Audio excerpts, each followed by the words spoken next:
Good evening, class. Okay, Avita, mama, I've made you host. Okay, thank you. Okay, good evening all. Good evening, ma'am. Good evening, ma'am. हम लोग क्या पढ़ रहे थे? Reflection. Reflection. Revise किया? Yes, ma'am. Okay. Ma'am yes बेटा. Ma'am हमारे school में इलेक्ट्रिसिटी खत्म हो गया और वो PT1 में आने वाला है। ये भी बेटा, ये रिफ्रैक्शन अगर आप लोग मुझे कोऑपरेट करते हो तो with in 2 lectures, with in next 2 lectures हम भी इसको कंप्लीट कर लेंगे. ओके, आज हम रिफ्रैक्शन का कंसेप्ट को समझ लेते हैं, फिर हम refraction of spherical lenses next time में पढ़ लेंगे और पावर एक छोटा सा उसी में है, तो वो नेक्स्ट 2 लेक्चर्स में हमारा ये कंप्लीट हो जाना चाहिए. Either in this and the next lecture और the other 2 lectures will be required. Yes बेटा. द्विषा. मैम हमें स्कूल में चैप्टर 11 स्टार्ट किया है. What is chapter number 11? Human eye and the colourful world. Okay, human eye. वैसे mostly मैंने ये देखा कि इसके बाद या तो ये पहले स्टार्ट किया या फिर इलेक्ट्रिसिटी पहले स्टार्ट किया है. ह्यूमन आई रेयरली साथ में ले रहे हैं. यस मान्या. मैम एक्चुअली दोनों कनेक्ट है ना, इसलिए लिया है साथ में. हाँ जी, क्या है? मैम ह्यूमन आई और लाइट वाला चैप्टर मैम ने बोला कनेक्ट है, इसके साथ में. हाँ, कनेक्टेड इन द सेंस कि उसमें आप प्रिज्म और कुछ फिनोमिनन के बारे में पढ़ोगे जो लाइट शो करती है. ह्यूमन आई के बारे में पढ़ना है और 2 सबसे ज्यादा जो क्वेश्चंस आते हैं वो ह्यूमन आई डिफेक्ट्स जो होते हैं, मायोपिया एंड हाइपरमेट्रोपिया जो होते हैं ना, उस पर बेस्ड क्वेश्चंस आएंगे, मेट्रोपिया वगैरह पे. तो वो एक तरीके से लाइट से ही कंसर्न या लाइट से ही रिलेटेड है.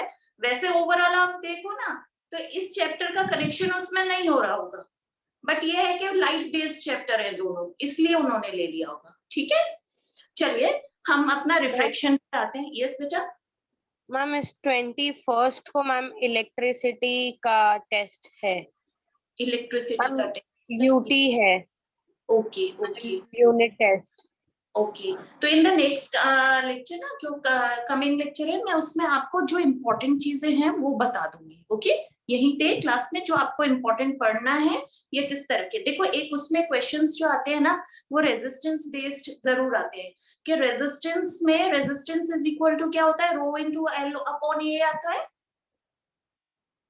Yes ma'am. तो उसमें एल के वैल्यू को चेंज कर देते हैं कि लेंथ हमने 1/4 कर दी या एरिया हमने कम कर दिया, तो उस तरीके से रेजिस्टेंस में किस तरीके से डिफरेंस आएगा, रो की वैल्यू कैसे चेंज होगी, रेजिस्टिविटी कैसे चेंज होगी, किस चीज पे रेजिस्टिविटी या रेजिस्टेंस डिपेंड करती हैं, ये सारी चीजें आपकी इस पर बेस्ड क्वेश्चंस जरूर आते हैं इसमें. फिर आपको पैरेलल और सीरीज में कनेक्शंस बताए होंगे. यस मैम, पैरेलल कनेक्शन उस पर बेस्ड क्वेश्चन जरूर आएगा. चलो, तो अभी तो हम क्या करते हैं, इसको कंप्लीट करने की कोशिश करते हैं, क्योंकि तभी हम जल्दी से जल्दी इलेक्ट्रिसिटी भी चैप्टर ले पाएंगे जब हम ये चैप्टर कंप्लीट करते हैं. वैसे मोस्ट प्रोबेबली आपका शायद केमिस्ट्री का चैप्टर चलेगा इसके बाद, चांसेस ये हैं, क्योंकि केमिस्ट्री भी बच्चों का टेस्ट में आ रहा है ना आप लोगों का. मैम केमिस्ट्री आप पढ़ा रहे हैं? नहीं, केमिस्ट्री दूसरे मैम पढ़ाएंगे आपको. ठीक है, फाइन. चले आगे बढ़े. ओके, तो हम रिफ्रैक्शन को पढ़ने जा रहे थे. रिफ्रैक्शन हमने क्या कहा था कि लाइट जब एक मीडियम से दूसरे मीडियम में एंटर करती है तो इंटरफेस पे वो क्या होता है, वो बेंड हो जाती है, अपने रियल पाथ को फॉलो नहीं करती है. ये बेंडिंग ऑफ लाइट को ही हमने इस फिनोमेनन को क्या बोला था, रिफ्रैक्शन बोला था. अब रिफ्रैक्शन में हमने क्या चीज बताई थी कि रिफ्रैक्शन आपका 2 तरीके से हो सकता है. रिफ्रैक्शन में क्या होता है कि लाइट रे अगर बेयरर से डेंसर मीडियम में एंटर कर रही है और हमने इस सरफेस के कोई परपेंडिकुलर बना लिया, इमेजिनरी परपेंडिकुलर, और वो क्या होगा, ओब्लिकली एंटर करेगी, तो रेयरर से जब डेंसर मीडियम में जाती है तो लाइट रे टुवर्ड्स द नॉर्मल की तरफ को आती है, नॉर्मल की तरफ बेंड करती है, ठीक है। जब रेयर से डेंसर मीडियम में हम जाते हैं, अगर इसी का हम उल्टा कर दें तो डेंसर से अगर लाइट रे रेयर मीडियम में जाएगी तो लाइट रे इसी तरीके से पड़ रही है परपेंडिकुलर की तरफ, मगर वो नॉर्मल से दूर चली जाती है, नॉर्मल से बेंड तब भी हुई, और सॉरी इसकी तो एक्चुअल पाथ भी बन गई है, उससे ज्यादा हम बेंड करके दिखाते हैं, ये एक्चुअल पाथ होगा और ये नॉर्मल से दूर मूव करेगी, ठीक है। तो इसको क्या बोलते हैं, रिफ्रैक्शन बोलते हैं, बेंडिंग ऑफ लाइट को। अब हम इसको किसमें पढ़ने की कोशिश कर रहे थे, इसको हम समझने की कोशिश कर रहे थे ग्लास स्लैब पर, ठीक है। ग्लास स्लैब क्या है, एक ग्लास का बना हुआ ब्लॉक हम बीच में रख देते हैं और इस पे दो इंटरफेस होते हैं, दो बार रिफ्रैक्शन होता है। एक बार जब लाइट रे क्या होगी, इस पर एंटर करेगी, इस इंटरफेस पर, ठीक है, और दूसरी बार जब इस इंटरफेस से लाइट रे लीव करेगी, वापस बाहर एयर में आएगी, ठीक है, तब उसमें क्या होता है, रिफ्रैक्शन होता है। तो सबसे पहले जब light ray A B interface पे एंटर कर रही है तो क्या होगा, आप परपेंडिकुलर ड्रॉ करोगे, एयर है, ये ग्लास है, तो एयर से ग्लास क्या है, डेंसर मीडियम है, तो यू नो कि लाइट रे किस तरफ बेंड करेगी, लाइट रे अपोजिट साइड बेटा आपका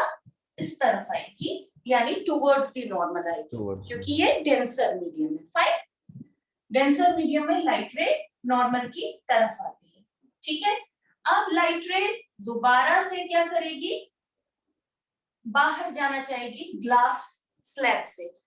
यस बेटा, किसी को क्वेश्चन? ग्लास और वाटर में से ज्यादा डेंसर कौन है? बेटा ये आपको बस थोड़ी देर में ही पता चलने वाला है। ये कैसे पता चलता है, ये हम रिफ्रैक्टिव इंडेक्स के बेसिस पे मानते हैं। ग्लास का रिफ्रैक्टिव इंडेक्स जो होता है दैट इज 1.5 और वाटर का अराउंड 1.33 होता है।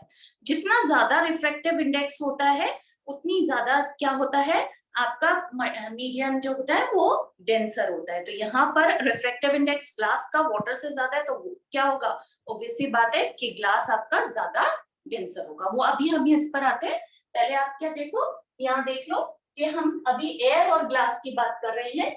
एक बार रिफ्रैक्शन हो गया है, दूसरी बार जब ये ग्लास से वापस एयर में आएगी तो फिर से रिफ्रैक्शन होगा, और फिर से रिफ्रैक्शन होगा, तो इस बार ग्लास क्या है, डेंसर है, और वापस एयर में आ रही है, और एयर क्या है, रेयर, तो light away from the normal, away from the normal जाएगी, ठीक है, दूर जाएगी।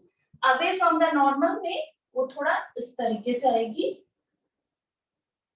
ऐसे, ठीक है, यानी यहां से दूर गई है, उस तरफ गई है, क्योंकि पहले क्या था, रेयरर से डेंसर में आ रही थी तो इस तरफ आई थी, और टुवर्ड्स नॉर्मल आई थी, और अभी फार फ्रॉम नॉर्मल जाएगी। अब अगर इसका एक्चुअल पाथ होता तो ये लाइट रे ऐसे जा रही होती, और अभी क्या है, इस तरीके से। अब हम जब देखते हैं तो दोनों लाइट रे जो अगर हमारी रियल में अगर रिफ्रैक्शन 2 टाइम्स नहीं हुआ होता तो लाइट रे जो पाथ फॉलो करती बिल्कुल स्ट्रेट जाती, वैसे ही आपको उसी एंगल पर ये जाती हुई दिखाई देगी, पैरेलल लगेंगी ये दोनों रेज, जो रियल में जो एक्चुअल में लाइट का पाथ होता या जो रिफ्रैक्शन के बाद, डबल रिफ्रैक्शन के बाद जो आया है, वो जो एंगल आया है वो दोनों क्या होंगे, सेम होंगे, इसी वजह से ये दोनों पैरेलल लगेंगे। इस एंगल को हम एंगल ऑफ इंसिडेंस 1 मान लेते हैं, या एंगल ऑफ इंसिडेंस मान लो, क्योंकि 2 बार रिफ्रैक्शन हो रहा है इसलिए हम एंगल ऑफ इंसिडेंस 1 मान रहे हैं। यहाँ पर पहली बार रिफ्रैक्शन हो रहा है तो एंगल ऑफ इंसिडेंस रिफ्रैक्शन 1 है। दूसरी बार जो फिर से रिफ्रैक्शन हो रहा है तो यहाँ पर ये जो एंगल आएगा उसको हम क्या मान लेते हैं, ई भी मान लेते हैं, या फिर आप उसको R2 भी कह देते हो। कहीं पर आपको R2 मिलेगा तो कहीं पर ये जो बाहर आ रहा है, और ये क्या होगा, ये सेम होगा एंगल, या फिर आप एंगल ऑफ इंसिडेंस 2 कह सकते हो। ये दूसरी बार इस सरफेस पे इंसिडेंट हो रही है तो ये एंगल ऑफ इंसिडेंट 2, और ई क्यों बोलते हैं, क्योंकि ये इमर्ज होके कैसे आ रही है, या इमर्जेंट एंगल है, बाहर निकलने के बाद जो एंगल है, इसीलिए इसको इमर्जेंट एंगल भी कह देते हैं, या फिर रिफ्रैक्टेड एंगल 2, क्योंकि दूसरी बार रिफ्रैक्शन हुआ है तो रिफ्रैक्टेड एंगल 2 भी बोलते हैं। ये फिगर क्लियर हो रही है सबको? लाइट रे एयर से एंटर करी थी ग्लास में, उसका एंगल ऑफ इंसिडेंस 1 था, रिफ्रैक्शन हुआ टुवर्ड्स द नॉर्मल क्योंकि डेंसर मीडियम में आई, नॉर्मल की तरफ इधर शिफ्ट हुई, फिर उसके बाद दोबारा उस पे क्या हुआ, वो बाहर की तरफ जाना चाहती थी ग्लास में ट्रेवल करने के बाद, ग्लास में ट्रेवल करने के बाद जब वो बाहर जाना चाह रही है तो उसको दूसरा इंटरफेस मिला ग्लास टू एयर वाला, वहां पर उसका एंगल ऑफ इंसिडेंस सेम रहा जैसा कि एंगल ऑफ रिफ्रैक्शन 1 था। फिर उसके बाद उसने फिर से रिफ्रैक्शन शो किया और अवे फ्रॉम द नॉर्मल चली गई। यस बेटा आरी। मैम मुझे एक डाउट है कि मैम अगर ग्लास के अंदर वो ऐसे रिफ्लेक्ट हो रही है तो मैम डायमंड के अंदर वो मतलब मैम बहुत बार रिफ्लेक्ट होती है या एक ही रिफ्लेक्ट नहीं बेटा, रिफ्रैक्ट बेटा कट्स पे। हाँ, अगर क्या है उसको डिफरेंट एजेस पे, इसीलिए वो क्या होता है, एक तो इंटरनल रिफ्लेक्शन होता है, रिफ्लेक्शन में क्या होता है अलग अलग जगह बाउंस करती हुई अलग अलग सरफेसेस पे पड़ती रहेगी, और रिफ्रैक्शन क्या होता है, रिफ्रैक्शन में उसको जितने प्लेन्स मिलेंगे, जितने से होकर उसको आना होगा उतनी बार वो बेंड होती हुई डायमंड से आएगी। ठीक है, जितने अंदर कट्स होंगे या जितनी अंदर सरफेसेस से उसको होकर पास करना होगा। ये डायग्राम क्लियर है बेटा? ये चीज क्लियर है आप लोगों को? अब लाइट, हाँ, लाइट ऐसे बेंड क्यों हो रही है, उसका रीजन क्या है कि लाइट जब एक मीडियम से दूसरे मीडियम में एंटर करती है तो उसकी स्पीड क्या होती है, चेंज हो जाती है, और स्पीड चेंज होने की वजह से ही लाइट में बेंडिंग होती है। ठीक है, क्योंकि इसमें क्या होता है कि उसको शॉर्टेस्ट पाथ चाहिए होता है मीडियम से ट्रेवल करने के लिए, और वो शॉर्टेस्ट पाथ ढूंढने में उसकी क्या होती है, बेंडिंग होती है। उतना डिटेल में नहीं जाना है, बस आपको ये मान के चलना है कि लाइट क्या चाहती है, लाइट बस जब एक मीडियम से दूसरे मीडियम में आ रही है तो उसकी वेलोसिटी में या स्पीड में चेंजेस हो जाते हैं जिसकी वजह से रिफ्रैक्शन होता है। ठीक है, फाइन है। अब इसमें हमने क्या बोला, 2 बार रिफ्रैक्शन हुआ, जैसे रे एंटर करी थी वैसे ही रे इमर्ज हुई, क्योंकि जितना वो पहले बार में बेंड हुई थी उतना ही वो क्या हो गई, दूसरी बार में ऑपोजिट साइड में बेंड हो गई। तो आपको ओवरऑल जो इंसिडेंट रे थी और जो इमर्जेंट रे थी दोनों पैरेलल फील होती हैं। अब इसी में आपका एक क्वेश्चन है, हम बार बार बात कर, जब भी हम ये रिफ्रैक्शन पढ़ रहे हैं तो हम जो इंटरफेस है उस पे किसी एंगल पे रे को बना रहे हैं। ये कह रहे हैं कि अगर मान लीजिए रे बिल्कुल परपेंडिकुलर ही एंटर कर रही हो तब क्या रिफ्रैक्शन होगा या नहीं होगा। ये आपके टेक्स्ट बुक में भी क्वेश्चन है कि अगर मान लीजिए इस तरीके से अगर रे एंटर कर रही है तो क्या होगा, यानी आपका ये ग्लास स्लैब है, अभी आप क्या कर रहे हो, बार बार इस तरीके से बना रहे हो रे को और परपेंडिकुलर इस तरह से बना रहे हो। अगर मान लीजिए ये क्या करे, बिल्कुल परपेंडिकुलर ही एंटर करे, यानी परपेंडिकुलर के अलोंग ही एंटर करे, तब क्या ये रिफ्रैक्शन शो करेगी या नहीं करेगी। ठीक है, इसको डिस्कस करने से पहले हमें, जैसे हमारे लॉज ऑफ रिफ्लेक्शन थे वैसे ही हमें लॉज ऑफ रिफ्रैक्शन पढ़ने हैं। ठीक है, जब आपको लॉज ऑफ रिफ्रैक्शन क्लियर होंगे तब आपको ये चीज क्लियर होगी। There are 2 laws of refraction.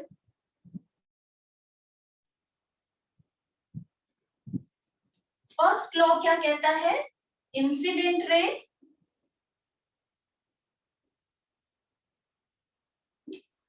फिर इमर्जेंट रे, यानी जो 2 रिफ्रैक्शंस के बाद निकल कर आ रही है वो रे, इमर्जेंट रे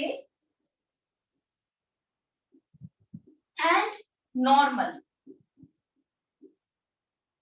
दे all lie on the same plane. वहां पे क्या होता था, इंसिडेंट एंगल, रिफ्लेक्टेड एंगल और नॉर्मल तीनों सेम प्लेन पर होते थे। यहाँ पर हम क्या कहते हैं, इंसिडेंट रे, इमर्जेंट रे कौन सी है, ये आपका रिफ्रैक्शन जो हो रहा था ये इंसिडेंट रे है, ये जो निकल कर आ रही थी फाइनली ये इमर्जेंट रे है, और ये जो है ये नॉर्मल है। ये सब किस पे होते हैं, एक ही प्लेन पर लाई करते हैं। ठीक है, इसमें तो कोई प्रॉब्लम ही नहीं है समझने में। कि अगर आप ऐसे स्टडी कर रहे हैं तो अगर रे ऐसे एंटर कर रही है तो ये इंसिडेंट रे निकल के बाहर आ रही है तो वो इस तरीके से आएगी, वो इमर्जेंट रे, और इस तरीके से आपका परपेंडिकुलर होगा, वो सभी एक प्लेन पर लाई करेंगे। ठीक है। सेकेंड लॉ को हम स्नेल्स लॉ भी कहते हैं। सेकेंड लॉ क्या है? Snell's law. स्नेल्स लॉ क्या बोलता है कि जब आप साइन ऑफ इंसिडेंट रे लोगे विथ साइन ऑफ रिफ्रेक्टेड रे तो ये वैल्यू हमेशा कांस्टेंट आएगी। जब इन दोनों का रेशियो लोगे, sine of incident to the sine of refraction, angle of refraction, इसमें क्या है आपका, ये जो एंगल है ये इंसिडेंट एंगल है और ये रिफ्रैक्टेड एंगल है। इन दोनों के जब साइन की वैल्यू निकाली जाएंगी तो वो हमेशा, कोई भी जो दो पर्टिकुलर मीडियम के बारे में हम बात कर रहे हैं उनके लिए वो हमेशा क्या होती हैं? कांस्टेंट रहती हैं। जैसे मान लीजिए एयर और ग्लास के बारे में बात की जा रही है तो एयर और ग्लास में क्या होगा, इस कांस्टेंट की वैल्यू हमेशा 1.5 आएगी।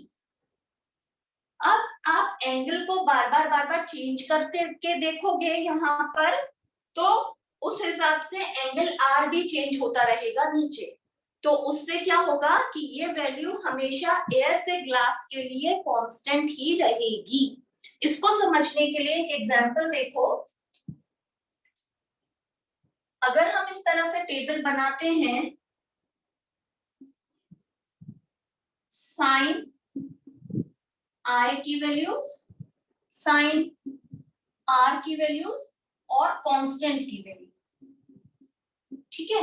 एक बार हम एंगल आई क्या रखते हैं, एंगल आई के जगह हम रखते हैं 30 डिग्री, यानी साइन ऑफ एंगल आई निकालेंगे, यानी साइन 30 डिग्री निकालेंगे, यानी अब की बार हम क्या करेंगे, साइन 30 डिग्री।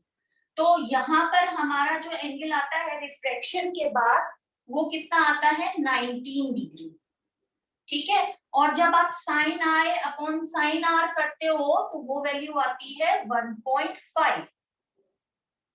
अगली बार मैंने ये एंगल, मान लीजिए पहले मेरा 30 डिग्री पे इंसिडेंट थी, ठीक है, नॉर्मल के साथ 30 डिग्री पे थी। अब मैंने इमर्जेंट एंगल को, सॉरी इंसिडेंट एंगल को 30 से इंक्रीज करके कितना कर दिया, 45 डिग्री कर दिया, ठीक है। तो यहाँ साइन जैसे ही 45 करूंगी, रिफ्रैक्टेड एंगल पहले मान लो ऐसे रहा था, रिफ्रैक्टेड एंगल भी थोड़ा सा बढ़ जाएगा और वहां पर वैल्यू 45, जब जैसे ही इंसिडेंट एंगल 45 डिग्री है तो ये हो जाएगा 28 डिग्री। अब फिर रेशियो निकालूंगी तो वो फिर से 1.5 ही आएगा। Fine. Ma'am, how we can calculate the reflected angle? बेटा ये तो आप एक्सपेरिमेंट जब करोगे ना, तो जैसे जैसे आप एंगल ये कैलकुलेट करोगे, ये बढ़ाते जाओगे, ये आप लोगों को स्कूल में भी करवाया जाता है। आप सबको एक एक ग्लास स्लैब दी जाती है और ग्लास स्लैब्स पे आपको 2 ड्राइंग पिन्स इस तरीके से रखनी होती हैं, ठीक है। और ड्राइंग पिन्स को आप रिमूव भी कर देते हो, कई बार आप लगे रहने देते हो। ड्राइंग पिन्स का जैसे इस तरह से खड़ी हुई होंगी ड्राइंग पिन्स आपके उस पे आपको एक ड्राइंग बोर्ड दिया जाता है जिसमें शीट ऑफ पेपर आप रखते हो और उसके बाद ये ड्राइंग पिन्स को, और फिर उसके बाद एक परपेंडिकुलर भी ड्रॉ कर लेते हो जहां पर वो मीट करे। पेंसिल से फिर एक रे भी ड्रॉ करते हो, फिर उसको दूसरी साइड से देखते हो आप। ग्लास स्लैब वाले जब प्रैक्टिकल्स किए जाते हैं फिर दूसरी साइड से देखते हो तो वो कहीं यहाँ से आपको रे निकलते हुए दिखाई देती है, तो आप वहां पे 2 ड्राइंग पिन्स लगाते हो, फिर उसको लाइन ज्वाइन करते हो। ये सारे आप एक्सपेरिमेंट से करते हो, ठीक है।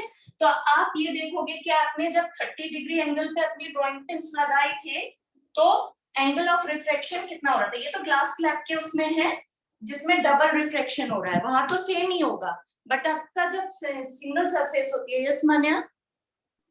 मैम हर बार कांस्टेंट 1.5 ही आएगा? हर बार कांस्टेंट, यही चीज स्नेल्स लॉ कहता है कि अगर आपके मीडियम आपको फिक्स्ड है, यहाँ पर आपने एयर रखा है, यहाँ पर आपने ग्लास रखा है, तो आप क्या करो, अगर यहाँ पे साइन 60 यानी एंगल को और बढ़ा दिया, 60 डिग्री कर दिया, तो यहाँ पर ये एंगल हो जाएगा 35, ये भी रिफ्रैक्टेड एंगल भी बढ़ जाएगा। और रेशियो जब भी निकालोगे तो फिर से वो 1.5 आ जाएगा। ओके मैम जो सेकंड वाला है ना 45 डिग्री एंड 28, मैम उसका अप्रोक्स 1.5 लिया गया है मैम, हाँ। बिकॉज वो 1.5 नहीं आता।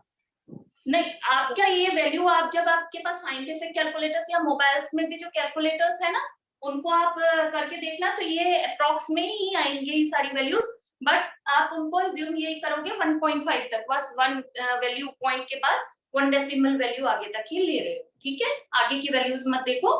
बट ओवरऑल क्या होता है, ये रेशियो अराउंड इतना ही आता है। तो ये तो क्या था, एयर और ग्लास के बारे में था। अब अगर आप क्या होता है, आपको पता है वाटर का रिफ्रैक्टिव इंडेक्स कितना होता है, 1.33 होता है। तो 1.33 या 1.3 सिंपली आप कह देते हो। तो जब भी आप क्या करोगे, एंगल्स को चेंज करोगे, आपके रिफ्रैक्टिव एंगल्स जो है, रिफ्रैक्टेड एंगल्स भी चेंज होंगे, और ये वैल्यू हमेशा कांस्टेंट 1.33 वॉट एयर और वाटर के केस में आती रहेगी, ठीक है। तो मीडियम अगर चेंज होते हैं तो इस कांस्टेंट की वैल्यू चेंज हो जाती है। आप एंगल्स चेंज कर करके चेक कर सकते हो। बट सेम मीडियम के लिए 2 पेयर ऑफ मीडिया आप लोगे, एक एयर वाटर ले सकते हो, एयर ग्लास ले सकते हो, ग्लास वाटर ले सकते हो, ग्लास ऑयल ले सकते हो, जो भी आप मीडिया ले रहे हो उसके अकॉर्डिंग क्या है, आपकी ये वैल्यू कांस्टेंट ही रहती है सारे एंगल्स के लिए। आप एंगल्स चेंज करते रहोगे, वेरी करते रहोगे अपनी रे के, जो आप रे फॉल करवा रहे हो तो मीडिया के इंटरफेस पे उनके एंगल्स चेंज करते रहोगे, मगर ये वैल्यू दो कोई भी आपके जो भी सब्सटेंस या दो मटेरियल जिन पे आप क्या पर स्टडी कर रहे हो, जिन पर आप ये रिफ्रैक्शन स्टडी कर रहे हो, उन पर ये सेम ही रहता है। यस काव्या? इसमें साइन लगाना जरूरी है? हाँ बेटा, साइन लगाना जरूरी है। साइन आप लोगों को पता है साइन क्या होता है, ट्रिग्नोमेट्री पढ़ी है आप लोगों ने? No ma'am. No ma'am, not yet. Sine cos theta वाला मैम। हाँ, साइन कॉस थीटा होता है, वेरी गुड। अब ये क्या होता है, साइन थीटा कॉस थीटा, ये थीटा क्या होता है, ये एक एंगल होता है और ये परपेंडिकुलर होता है, ठीक है। अब आपको पता है इसको परपेंडिकुलर बोलते हैं, इसको बेस बोलते हैं, और इसको क्या बोलते हैं, हाइपोटेन्यूज बोलते हैं, ठीक है। तो अगर हम परपेंडिकुलर अपॉन हाइपोटेन्यूज का रेशियो लेते हैं तो ये आता है sine theta. Sign of this angle is equal to perpendicular upon hypotenuse करोगे तो उससे कैलकुलेट होगा। फिर कॉस थीटा क्या होता है, बेस अपॉन हाइपोटेन्यूज, बेस और अपॉन हाइपोटेन्यूज करोगे। और टेन थीटा होता है परपेंडिकुलर अपॉन बेस, ठीक है। तो अगर आपका मान लीजिए ये इंसिडेंट एंगल है, तो ये क्या होता है, ये आपका थीटा होता है, यानी वो एंगल, यहाँ पे हम जैसे साइन आई रख रहे हैं, तो साइन आई का मतलब यहाँ पर क्या हो जाएगा, ये हो जाएगा। और ऐसे में अगर आप इसको ऐसे बनाओ तो ये 90 डिग्री, परपेंडिकुलर क्या होगा, ये माना जाएगा, और हाइपोटेन्यूज ये माना जाएगा इस केस में, ठीक है। तो ये रे जो होगी ये हाइपोटेन्यूज होगी, ये परपेंडिकुलर हो जाएगा। तो इस तरीके से आपको इस साइन आई की वैल्यू मिल जाएगी, ठीक है।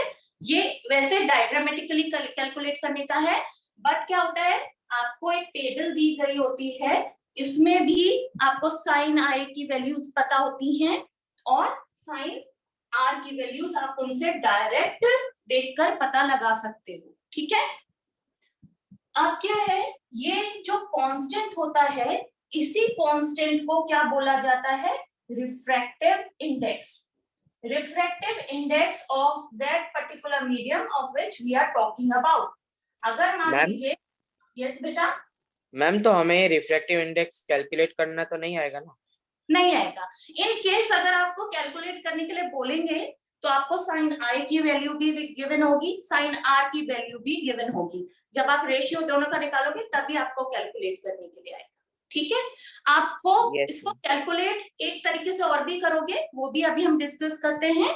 बट जब भी आपको इसको कैलकुलेट करने के लिए आएगा तो जो रेशियो है या जो वैल्यूज आपको रिक्वायर्ड है इसको कैलकुलेट करने के लिए वो गिवन होगी, क्योंकि ये सब क्या होता है, एक्सपेरिमेंटली डन होता है, उन्हीं से ये वैल्यूज कैलकुलेटेड होती हैं। अब मैं बार बार जो कह रही हूँ कि refractive index of water is 1.3 या रिफ्रैक्टिव इंडेक्स ऑफ आपका ग्लास इज 1.5। तो ये क्या है, ये सब कैलकुलेटेड वैल्यूज हैं। यस मान्या? मैम जैसे आपने बताया कि कांस्टेंट हमेशा 1.5 या 1.3 आएगा अकॉर्डिंग टू मीडियम, तो मैम इसको कैलकुलेट करने के बाद भी तो आंसर वही आएगा ना, 1.5 या 1.3।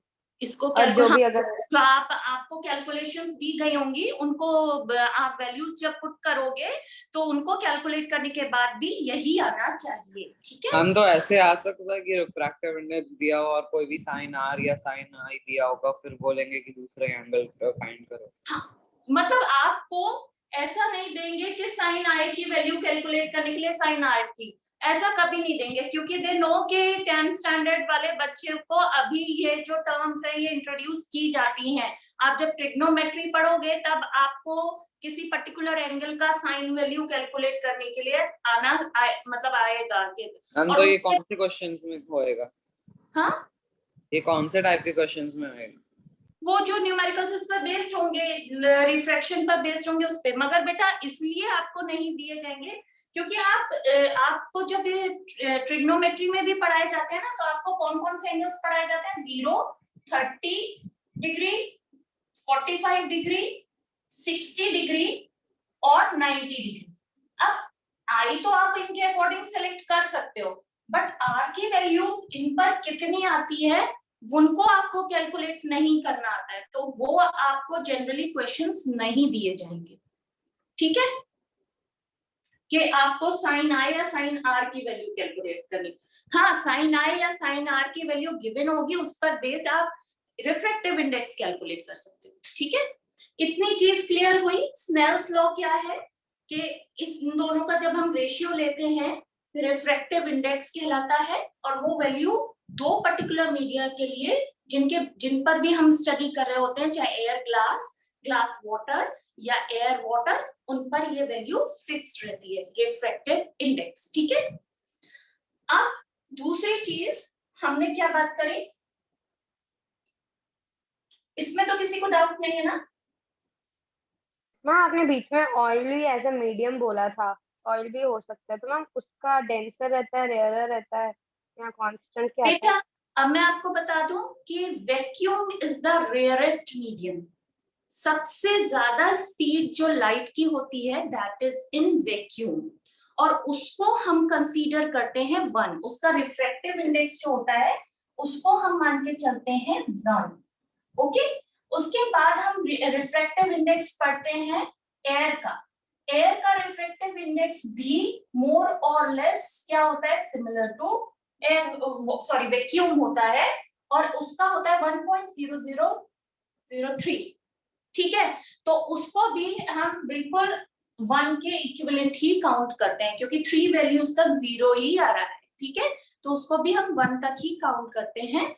तो ये एयर की बात की जाए या वैक्यूम की बात की जाए, हम लोग क्या लेते हैं, अप्रोक्सीमेटली 1 ही लेते हैं उसका रिफ्रैक्टिव इंडेक्स। फाइन, अब रिफ्रैक्टिव इंडेक्स किसका है, ग्लास का है, वो हमने लिया 1.5।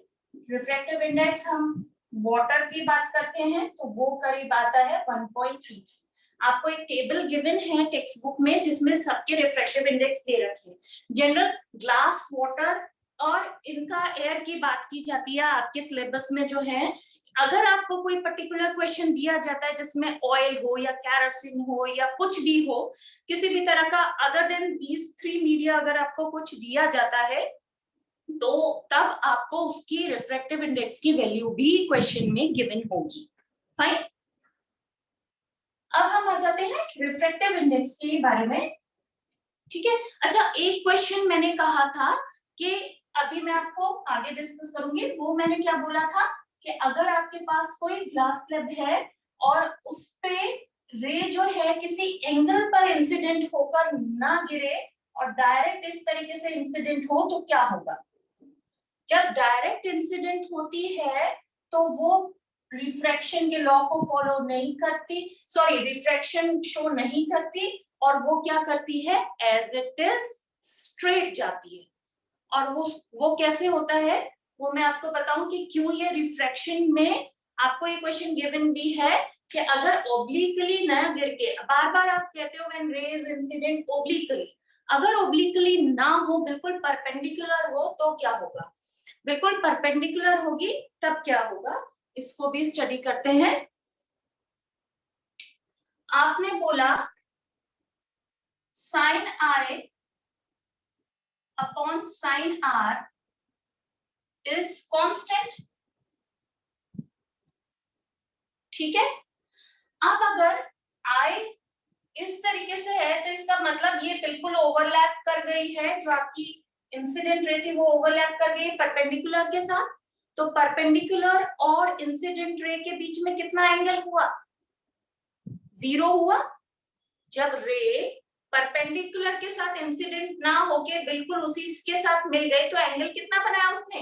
ऐसे ऐसे एंगल बढ़ता चला जाता है ना, 0 डिग्री, 0 डिग्री हुआ। 0 डिग्री। तो अब इस केस में I की जगह क्या लिख सकते हो? साइन 0 डिग्री लिख सकते हो अपॉन साइन R हो जाएगा, is equal to constant value. अब साइन 0 डिग्री की वैल्यू हमेशा क्या होती है? 0 होती है। Fine, sine 0 degree is equal to 0 जब आप कैलकुलेट करोगे तो साइन 0 डिग्री 0 है, तो यानी आपका न्यूमरेटर 0 हो गया upon sine R into constant. ये राइट हैंड साइड में जाएगा तो 0 is equal to sine R multiplied by this constant value, ठीक है। अब कांस्टेंट वैल्यू तो 0 नहीं हो सकती, जो 1.5 या 1.3 आपकी एक्सपेरिमेंटली कैलकुलेटेड होती है वो वैल्यू तो 0 नहीं हो सकती। तो ये this can not be 0, this implies sine R is equal to 0। और साइन R कब 0 होगा? जब साइन, यस बेटा, साइन I कब 0 होगा? जब एंगल R क्या होगा? 0 होगा। तो इसका मतलब क्या है कि रिफ्रैक्शन भी 0 डिग्री होता है और रे परपेंडिकुलर ही जाती है, ठीक है। जब एंगल ऑफ इंसिडेंस 0 हो तो रिफ्रैक्टेड एंगल भी क्या होता है? 0 होता है। क्लियर है ये चीज? ये क्वेश्चन जनरली पूछा जाता है कि when light ray enters perpendicularly to the interface या on the interface, why there is no refraction, या रिफ्रैक्शन क्यों नहीं होता? तो ये उसका प्रूफ है कि उसमें क्या होता है? इंसिडेंट एंगल 0 हो जाता है। इंसिडेंट एंगल 0 हो जाता है तो आपका साइन 0 हो जाएगा और फाइनली उससे sine R is equal to 0 आता है, व्हिच शोस कि angle of refraction is also 0। Yes Kavya? Ma'am एक बार आप समझा कि वो 0 डिग्री कैसा है, इंसिडेंट रे और परपेंडिकुलर रे? वही मैंने बेटा बताया था। मैं आपसे ये कह रही हूँ कि नॉर्मली आप क्या करते हो, इस तरीके से रिफ्रैक्शन स्टडी करते हो तो आप एक एंगल पर लेते हो, ये आपका एंगल I होता है, ठीक है। अगर angle I is equal to 0 degree है, एंगल I 0 डिग्री का मतलब क्या है कि ये रे बिल्कुल क्या हो गई है? परपेंडिकुलरली ही एंटर कर रही है, समझ रहे हो। और परपेंडिकुलरली रे का एंटर करने पर कहते हैं कि कोई भी रिफ्रैक्शन नहीं होता है। क्यों नहीं होता है कोई भी रिफ्रैक्शन? उसको हम प्रूव करना चाह रहे हैं कि क्यों नहीं दिखता है, क्योंकि जब हम लॉ, स्नेल्स लॉ के अकॉर्डिंग बोलेंगे तो sine I upon sine R value हमेशा क्या होगी? कोई कांस्टेंट वैल्यू होगी, जैसे अभी हमने मानी थी, जो भी रिफ्रैक्टिव इंडेक्स की वैल्यूज मानी थी वो कुछ भी होगी। तो साइन I की जगह मैं क्या लिखूंगी? इस बार साइन 0 डिग्री रख दूंगी, क्योंकि ये स्पेशल केस है जबकि मेरा इंसिडेंट एंगल क्या है? बिल्कुल परपेंडिकुलर के साथ मर्ज कर चुका है। तो साइन R इधर आ जाएगा और वो वैल्यू कांस्टेंट आएगी। अब sine 0 degree is equal to 0 होता है, ये कैलकुलेशन से है। Sine 0 is equal to 0। अगर साइन 0 0 होता है तो ये क्या हो जाएगा? 0 upon sine R is equal to constant, और 0 is equal to constant multiplied by sine R, और कांस्टेंट की वैल्यू तो कभी भी 0 नहीं हो सकती, क्योंकि ये तो क्या होती है, गिवन होती है 1.5 या 1.33। जब ये 0 नहीं हो सकती है तो क्या 0 होगा, sine sine R, R sine R होगा। और साइन आर 0 कब होगा, जैसे कि साइन 0 डिग्री 0 था, इसका मतलब आर भी जब 0 डिग्री होगा तभी उसकी वैल्यू 0 आएगी। Yes ma'am. R is equal to 0 degree, ठीक है। इसका मतलब R is equal to 0 degree है, इसका मतलब एंगल ऑफ रिफ्रैक्शन भी बिल्कुल परपेंडिकुलर के अलोंग ही जा रहा है। इसका मतलब कोई भी एंगल पर रिफ्रैक्शन नहीं हो रहा, जैसे रे एंटर करी थी वैसे ही एज इट इज वो मीडियम में एंटर करेगी। Is this clear now? Yes, ma'am. Okay ma'am yes बेटा। मैम आपने अभी sin I upon sin R के साथ इज इक्वल्स टू कांस्टेंट लिखा था। हाँ वही स्नेल्स लॉ है। मैम आपने वही बोला था कि ये टॉपिक में, मैम आपने बोला था कि ये टॉपिक में मींस प्रूफ का क्वेश्चन आप रिपीट करेंगे, कैसा आ सकता है? बेटा आपकी वॉइस थोड़ी सी ब्रेक कर रही है। मैम यस बेटा। मैम आपने बोला था कि ये टॉपिक में ये इसका प्रूफ है, उसमें ऐसा क्वेश्चन एग्जाम में पूछा जा सकता है, तो आप एक बार क्वेश्चन रिपीट कर सकते हैं? ये मैंने आपसे ये पूछा था कि when ray of light is incident perpendicularly on the interface, जब ray of light या the incident angle is equal to 0 या when ray of light is incident to the perpendicularly on the interface, why it does not refract or why it travels the same path उसका change क्यों नहीं होता, वो bend क्यों नहीं होती, वो बिल्कुल ऐसे गई और ऐसे ही वापस क्यों आती है।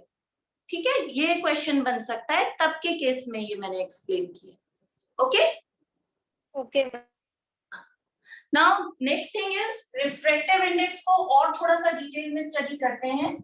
अभी हमने रिफ्रैक्टिव इंडेक्स को हमने क्या बोला कि रिफ्रैक्टिव इंडेक्स जो ये हमारा sine I upon sine R जो है, इसमें जो ये कांस्टेंट वैल्यू आती है कोई दो पर्टिकुलर मीडियम में जिनके बारे में हम बात कर रहे होते हैं, इसी को हम क्या बोलते हैं, रिफ्रैक्टिव इंडेक्स बोलते हैं। Refractive index of those two particular medium, यानी अगर मान लीजिए एयर से ग्लास में जा रहा है तो ये होता है refractive index of glass with respect to air. ठीक है, अगर हम एयर से ग्लास की बात कर रहे हैं तो रिफ्रैक्टिव इंडेक्स को आप n से भी डिनोट कर सकते हो, और रिफ्रैक्टिव इंडेक्स ऑफ ग्लास, क्योंकि हम ग्लास के रिफ्रैक्टिव इंडेक्स की बात कर रहे हैं विद रिस्पेक्ट टू एयर। ठीक है, ऐसे भी लिख सकते हैं। और अगर आप मीडियम 1 और मीडियम 2 की बात करते हो तो ये मीडियम 1 है जिससे लाइट रे अंदर जा रही है, और ये मीडियम 2 है जिसमें लाइट रे अंदर जा रही है। ठीक है, तो उस हिसाब से रिफ्रैक्टिव इंडेक्स क्या हो गया, refractive index of 2 with respect to जहां से लाइट आ रही है। ठीक है, जिसमें लाइट जा रही है वो पहले और जहां से लाइट आ रही है उसको बाद में लिखते हैं। इसको हमने कहा जब रिफ्रैक्शन होता है तो रिफ्रैक्शन इसलिए भी होता है क्योंकि स्पीड ऑफ लाइट चेंज होती है। स्पीड ऑफ लाइट चेंज होने का मतलब क्या है कि पहले v1 वेलोसिटी से वो इस मीडियम 1 में मूव कर रही थी और नेक्स्ट मीडियम में आई तो उसकी वेलोसिटी v2 हो गई, तो change in velocity is equal to refractive index भी आता है। ओके काव्या बोलो। मैम अगर ऐसे पूछे कि रिफ्रैक्टिव इंडेक्स को डिफाइन करो तो फिर कैसे करेंगे? रिफ्रैक्टिव इंडेक्स को फाइंड करने के लिए जब बोलेंगे तो ये हो सकता है कि आपको दोनों मीडियम में क्या है, आपको वेलोसिटी दी हो, किसकी, जो भी लाइट की वेलोसिटी होती है दोनों मीडियम में, वो अगर गिवन होगी तो भी आप फाइंड कर सकते हो। आपको रिफ्रैक्टिव इंडेक्स सेकंड मीडिया का कैलकुलेट करना होगा with respect to the first media, तो क्या होगा, वो होगा v1 upon v2। Fine, clear है ये चीज? Ma'am yes ma'am. यस बेटा। Ma'am I am telling that कि रिफ्रैक्टिव इंडेक्स का प्रॉपर मीनिंग क्या होता है, मतलब उससे क्या डिफाइन होता है? उससे ये कांस्टेंट है, इट इज अ कांस्टेंट।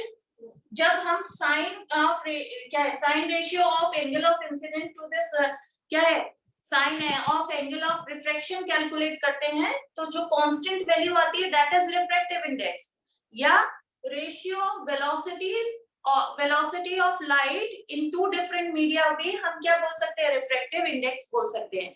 कि वेलोसिटी ऑफ लाइट जो है उसका रेशियो जब कैलकुलेट किया जाता है of the two particular given media, उसको भी हम रिफ्रैक्टिव इंडेक्स बोल सकते हैं। ठीक है, ये श्लोक मैम इसको ऐसे भी बोल सकते हैं ना कि sin i upon sin r is equal to v1 upon v2।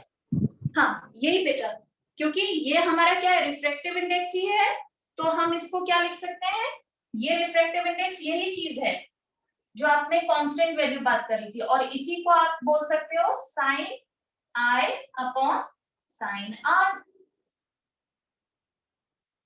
ये भी सेम ही होगा। ठीक है, यस मैम।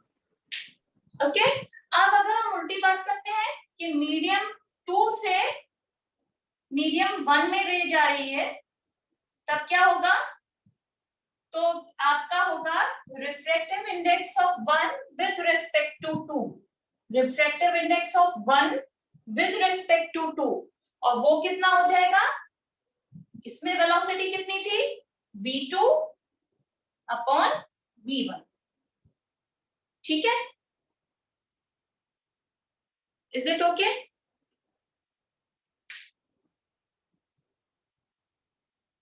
क्लियर है ये चीज? मैम ये समझ में नहीं आया, वापस समझा दो। आपकी बार क्या है, हमारा मान लो जैसे आपका क्या था, इससे समझने की कोशिश करो, ये हमारा एयर था, ये हमारा ग्लास था। ओके, लाइट रे कहां से एंटर कर रही थी, एयर से ग्लास में, और दूसरी बार में क्या हो रहा था, ग्लास से एयर में जा रही थी। अब दोनों ही केसेस में अगर आपको कैलकुलेट करना हो तो आप कैसे कैलकुलेट करोगे, पहले केस में रिफ्रैक्टिव इंडेक्स निकालोगे, तो रिफ्रैक्टिव इंडेक्स क्या होगा, इस ग्लास का विद रिस्पेक्ट टू एयर होगा, तो वो क्या होगा, velocity in air upon velocity in glass. Okay, अब इस केस में निकालोगे तो अब लाइट रे बाहर इसमें आ रही है, ये एयर फिर से है, तो इसमें क्या है, refractive index of A with respect to glass होगा। ठीक है, तो यहां पर क्या होगा, velocity in glass upon velocity in air, उल्टा हो जाता है। ठीक है, जब आप रिफ्रैक्शन किस तरफ हो रहा है उस हिसाब से देखते हो, यहाँ पर ग्लास में हो रहा था और आ कहां से रही थी, एयर से लाइट आ रही थी, तो refractive index of glass with respect to air देख रहे थे, तो आप वेलोसिटी एयर की पहले रखोगे और ग्लास की नीचे रखोगे। जब ग्लास से एयर में आ रही है तो रिफ्रैक्शन कहां हो रहा है, जाके एयर में हो रहा है, तो क्या है, refractive index of air with respect to glass calculate कर रहे हो, और उसमें वेलोसिटी ऑफ ग्लास ऊपर और वेलोसिटी ऑफ एयर नीचे। ठीक है, इसको ऐसे भी n21 है, मीडियम 1 मीडियम 2 मीडियम 1 ऐसे भी कर लेते हैं, तो ये चीज इस तरह से भी आती है। ठीक है, ये चीज क्लियर है? मैम तो sin i और sin r की वैल्यू भी उल्टी होगी। sin i, नहीं, sin i sin r की वैल्यू उल्टी नहीं होगी, वहां पे आपके एंगल्स चेंज हो जाएंगे उसके अकॉर्डिंगली। ठीक है, वो रेशियो ऐसे ही लिया जाता है, बट वहां पे एंगल्स चेंज हो जाएंगे, आई कुछ और हो जाएगा, यहाँ पे आई कुछ और था, यहाँ पे आर कुछ और है, यहाँ पर उस तरह से आई नहीं रहा और आर कुछ और रहा। ठीक है,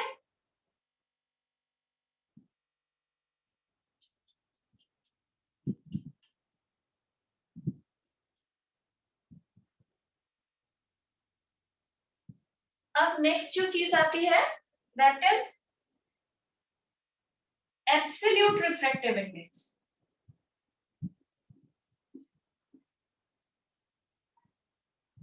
एब्सोल्यूट रिफ्रैक्टिव इंडेक्स क्या होता है, जब भी हमने बोला कि वैक्यूम का रिफ्रैक्टिव इंडेक्स कितना था, वैक्यूम का रिफ्रैक्टिव इंडेक्स हमने 1 माना।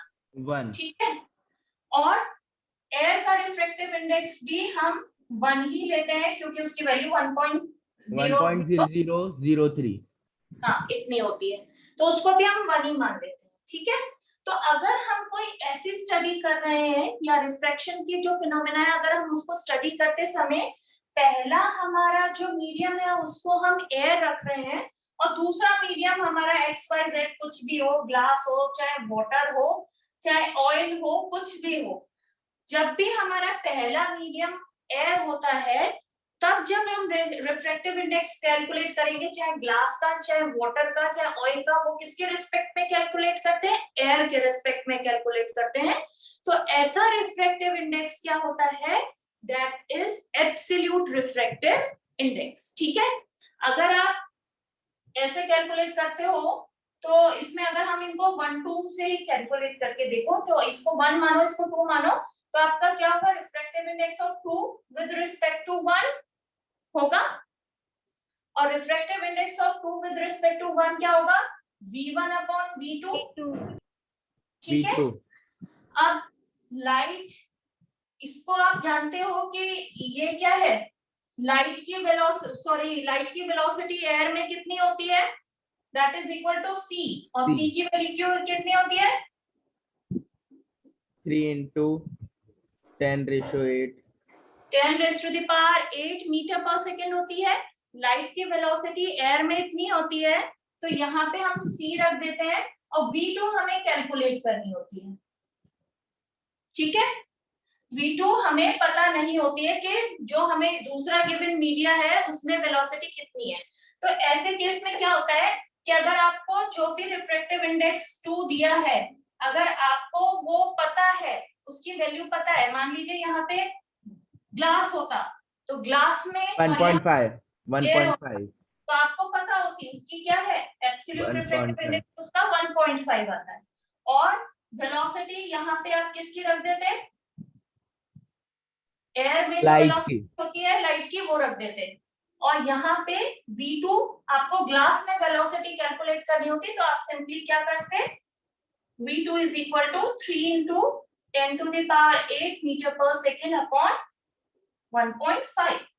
तो ग्लास में कितनी वेलोसिटी है लाइट की, वो आपको कैलकुलेट हो जाता। कितना आता? 2 × 10⁸8 metre per second. 10⁸8 metre per second, ये वेलोसिटी होती लाइट की ग्लास में। यहीं पे अगर वाटर होता तो आप क्या करते? यहाँ पर क्या रख देते? 1.33 और कैलकुलेशन किस तरीके से हो जाती? फिर हो जाता 3 × 10⁸ मीटर पर सेकेंड अपॉन 1.33। फिर आप इसको कैलकुलेट कर लेते तो आपको वेलोसिटी इन वाटर पता चल जाती। ठीक है, लाइट की वेलोसिटी वाटर में। तो इस तरह के क्वेश्चंस भी आते हैं जिसमें आपको एब्सोल्यूट रिफ्रैक्टिव इंडेक्स गिवन होता है। एब्सोल्यूट रिफ्रैक्टिव इंडेक्स मतलब refractive index of medium 2 with respect to air. हमेशा जब एयर के रिस्पेक्ट में, यानी पहला मीडियम हमेशा जब एयर होगा तो रिफ्रैक्टिव इंडेक्स कितना होगा ये आपको पता चल जाता है। फाइन, उससे वेलोसिटी आप कैलकुलेट कर लेते हो। ठीक है, ये चीज क्लियर है? Yes ma'am.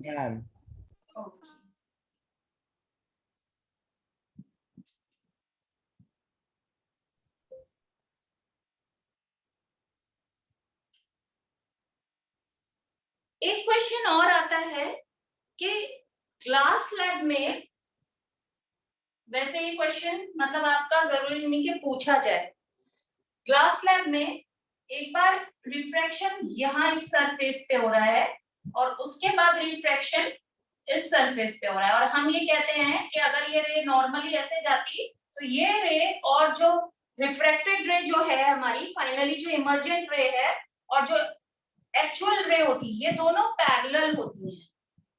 ये भी प्रूव करने के लिए कहते हैं कि ये पैरेलल होती हैं, तो कैसे होती है? ठीक है, कितना टाइम बचा है बेटा? Ma'am 7 minutes. 7 मिनट्स आते हैं। ओके, तो इसको क्या है, ये आप इसको स्टडी करिएगा, ढूंढिएगा या पता करने की कोशिश करिएगा कि हम क्या क्यों कहते हैं। और मैंने आपको ये बताया भी था कि ये जो होता है इसी डिस्टेंस को क्या बोलते हैं, लेटरल ड्रिफ्ट या लेटरल शिफ्ट। जो एक्चुअल पाथ से वो डेविएट होके इस तरफ आ जाती है उसको लेटरल ड्रिफ्ट बोलते हैं। तो ये लेटरल ड्रिफ्ट में हम ये भी बोलते हैं कि ये दोनों क्या होती है, जो इमर्ज होती है और जो एक्चुअल होती है वो पैरेलल होती है। तो कैसे ये पैरेलल होती हैं, क्यों ये पैरेलल होती हैं, आप कैसे प्रूव करोगे? या एक चीज ये भी कहते हैं कि ये जो एंगल होता है इंसिडेंट एंगल और ये जो इमर्जेंट एंगल होता है ये दोनों इक्वल होते हैं। ठीक है, I is equal to E, angle I is equal to angle E, incident angle is equal to emergent. यानी जितना इस तरफ बेंड हुई उतना ही वो वापस जाकर उस तरफ बेंड हो गई और एंगल क्या होते हैं, ये सेम रहते हैं। या फिर कह देते हैं कि ये दोनों रेस पैरेलल हैं। दोनों ही तरीके से क्वेश्चन होता है। वैसे मेरे को नहीं लगता कि आपके सिलेबस का है ये पार्ट, बट फिर भी आपको पता होना चाहिए कि ये दोनों एंगल्स को हम इक्वल कैसे प्रूव करेंगे। ठीक है मैम, ये तो मैम उस वैसे भी तो हो सकता है मैम, अगर हम लोग ग्लास प्लेन की वो जो दो लाइन है मैम ए एंड बी और B and C and D को पैरेलल ले लें अगर, तो मैम ऑल्टरनेट इंटीरियर एंगल से मैम प्रूव हो जाएगा कि ये दोनों सेम है। ऑल्टरनेट इंटीरियर एंगल से कैसे कह रहे हो आप, क्या ले रहे हैं हम पैरेलल? लाइन मैम जो ग्लास प्लेन की जो है ma'am A B and C D, ये वाली A B? No ma'am, glass plane, हाँ मैम वो ए बी एंड नीचे वाली सी डी। तो मैम अगर A B parallel to C D हो जाए तो मैम ऑल्टरनेट इंटीरियर एंगल से दोनों के दोनों सेम हो सकते हैं। कौन से ऑल्टरनेट इंटीरियर एंगल्स हैं, ये दोनों? हाँ मैम। तो ये अगर आप कह रहे हो A B is parallel to C D, हाँ, तो ये वाला एंगल ये टोटल होगा ना फिर इस पे, तो अगर इसको आप ट्रांसवर्सल मान रहे हो तो। यस और मैम। तो ये टोटल एंगल तो हम बात ही नहीं करते, हम तो सिर्फ इतने एंगल की बात करते हैं। इसका तो हमें पता ही नहीं कि ये वाला एंगल कितना है। ओके, ये तो हमें पता ही नहीं होता। मेरे को लगा मैम होल एंगल की बात। नहीं, होल एंगल नहीं लेते बेटा, इतना ही एंगल लेते हैं। इसको आप लोग ट्राई करिएगा फाइंड करने की। ठीक है, इसको हम नेक्स्ट क्लास में क्या है डिस्कस करेंगे। Okay ma'am. ये बस आपका ये चीज आपकी बाकी बचती है इसमें, वो भी एक्स्ट्रा है। आप चाहें तो समझे और आप मना करेंगे तो मैं आपको नहीं बताऊंगी। ऐसा कुछ नहीं है कि ये क्वेश्चन आपके आने वाला है। और इतना ही बस आपका रिफ्रैक्शन में है। इसके बाद है refraction from spherical lenses. Okay, अब दो तरह के लेंसेज हैं आपके, एक है कॉन्वेक्स लेंस और दूसरे हैं concave lens. Concave lens. Spherical lenses क्या होते हैं, इनको प्लीज बेटा समझने पे बिल्कुल भी मिरर से कोरिलेट मत करना। मिरर से उनको कोरिलेट करके चलोगे तो बिल्कुल ही ऑपोजिट है, बिल्कुल समझ में नहीं आएगा। अब पहले तो ये ध्यान रखना कि ये इसमें पॉलिश सरफेस नहीं होती, दोनों ही सरफेसेस क्या होती हैं, ट्रांसपेरेंट। स्फेरिकल लेंसेज दो कर्व्ड सरफेस के लिए बने हुए होते हैं, या तो दोनों कर्व्ड सरफेसेस इस तरीके से, एक कर्व्ड सरफेस ये, एक कर्व्ड सरफेस ये, दोनों मिलके बनाती हैं ऐसा लेंस जो दोनों तरफ से बल्जिंग होता है, उसको बोलते हैं कॉन्वेक्स लेंस। और या फिर इसका ऑपोजिट हो जाता है, दोनों ही सरफेसेस क्या होती हैं आपकी इस तरीके से केव जैसा बनाती हैं, उसको बोलते हैं कॉनकेव लेंस। देख लो, दो तरह के लेंसेज हैं, इसमें दो कर्व्ड सरफेसेस होती हैं, एक कर्व्ड सरफेस ये और एक कर्व्ड सरफेस ये। कॉन्वेक्स लेंस कहलाता है ये वाला। और दूसरा लेंस जो होता है दैट इज कॉनकेव। फर्स्ट वाला कॉनकेव होना चाहिए। नहीं बेटा, ठीक है मैम इन दोनों की एक प्रॉपर्टी भी होती है कि कॉन्वेक्स लेंस साइड से थिन होता है, बीच से हाँ, मोटा होता ये है, होते हैं और कॉन्वेक्स लेंस, ये बीच से थिक होते हैं और और मैम एजेस कॉनकेव पर ये बहुत थिन हो जाते हैं। और और मैम कॉन्केव लेंसेज क्या होते हैं, बीच मिड से में बहुत होते थिन हैं, होते हैं, बीच से थिन होते हैं और एजेस पर ये क्या होते हैं, वाइड होते हैं। बड़े होते हैं। ठीक है, इसको साथ के साथ क्या बोलते हैं, कैसा लेंस बोलते हैं?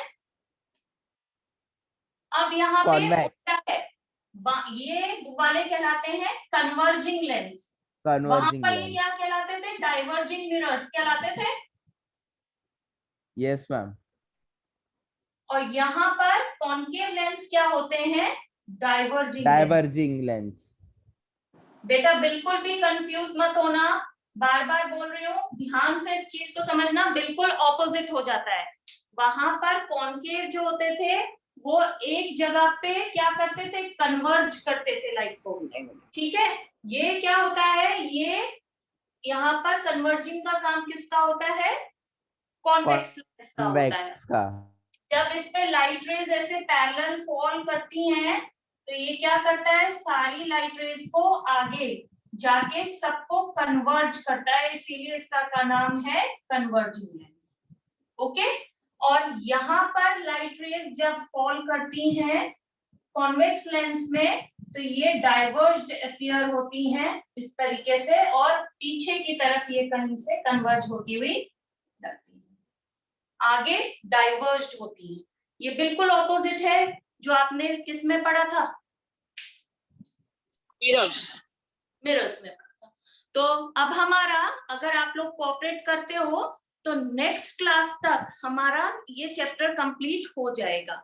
हमें सिर्फ लेंसेज को स्टडी करना है और उसके बाद पावर ऑफ लेंस को स्टडी करना है। लेंसेज मैंने आपको इंट्रोड्यूस कर दिए, दो तरह के लेंसेज हैं, कॉन्वेक्स लेंस जिसे कन्वर्जिंग लेंस भी बोलते हैं और कॉन्केव लेंस जिसे डाइवर्जिंग लेंस भी बोलते हैं। ठीक है, अब नेक्स्ट लेक्चर के लिए आपको जो मैंने होमवर्क दिया है वो क्या दिया है कि you have to prove angle I is equal to angle E, या फिर both the rays that emerge, the ray which emerges out through the glass slab and the ray which shows the actual path of the light, both are parallel to each other. ठीक है, ये दोनों आपको prove करने, fine?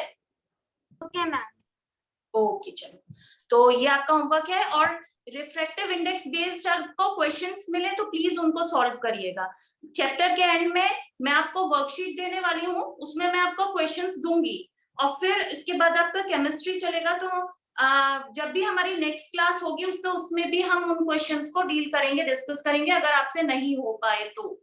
ठीक है, but अभी क्या है, आप लोग जितने आपको क्वेश्चंस मिलते हैं रिफ्रैक्टिव इंडेक्स बेस्ड आपकी एनसीईआरटी में, उनको करिए, प्लस अगर आपको किसी और अदर हेल्प बुक से मिलते हैं तो उनको प्रैक्टिस करिए। ठीक है, रिफ्रैक्टिव इंडेक्स पर अगर कोई क्वेश्चन इस तरीके से, जैसे मैंने आपको बताया था कि स्पीड या velocity of light in medium 2 अगर आपको कैलकुलेट करने के लिए है, या इस तरह के क्वेश्चंस दिए जाते हैं तो उनको निकालिए। ठीक है, ओके, थैंक यू बेटा। Bye ma'am. Bye ma'am. Bye all. Thank you. Bye ma'am. Bye बेटा। Thank you ma'am.